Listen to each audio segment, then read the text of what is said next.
Torrent ஃபைல்ஸை download பண்ணுறதுக்கு Torrent downloader வேணும். கூகுளில் போயிட்டு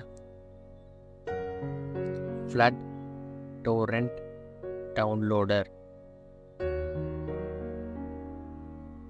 அப்படின்னு சர்ச் பண்ணுங்கள். இங்கே கூகுள் ப்ளே ஃப்ளட் டோரண்ட் டவுன்லோடர்னு இருக்கா, அதை கிளிக் பண்ணுங்கள். இன்ஸ்டால் கொடுங்க.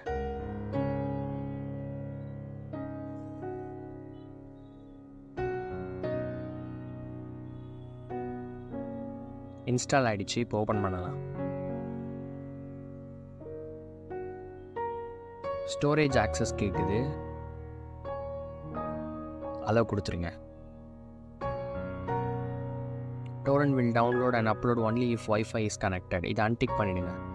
அப்போ தான் நீங்கள் மொபைல் நெட்வொர்க்லேயும் டவுன்லோட் பண்ணலாம். ஓகே, இப்போ எப்படி இதில் டவுன்லோட் பண்ணுறதுன்னு பார்க்கலாம். இங்கே ப்ளஸ் ஐக்கான் இருக்கும், அதை கிளிக் பண்ணிங்கன்னா நீங்கள் டோரண்ட் ஃபைலை வந்து எங்கே டவுன்லோட் பண்ணி வச்சுருக்கீங்களோ அந்த ஃபோல்டரை சர்ச் பண்ணி அதை கிளிக் பண்ணிங்கன்னா டோரண்ட் வந்து டவுன்லோட் ஆக ஆரம்பிச்சிடும். இங்கே வந்து மேக்னெட் சிம்பிள் இருக்குது பார்த்தீங்களா, அதை கிளிக் பண்ணிங்கன்னா மேக்னெட் லிங்க் இருந்தால் கூட நீங்கள் வந்து அதை பேஸ்ட் பண்ணிக்கலாம். இப்போ என்கிட்ட ஒரு டோரண்ட் ஃபைல் இருக்குது. இந்த ஃபைலை இப்போ கிளிக் பண்ணுறேன்.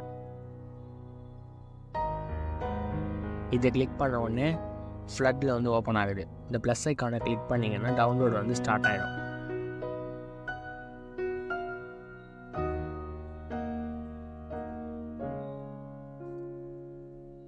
டவுன்லோட் வந்து ஃபுல்லாக முடிஞ்சிட்டுக்கு அப்புறமா அதை பாஸ் பண்ணிவிடுங்க கரெக்டாக, இல்லைன்னா அப்லோடிங் வந்து ஸ்டார்ட் ஆகிடும்.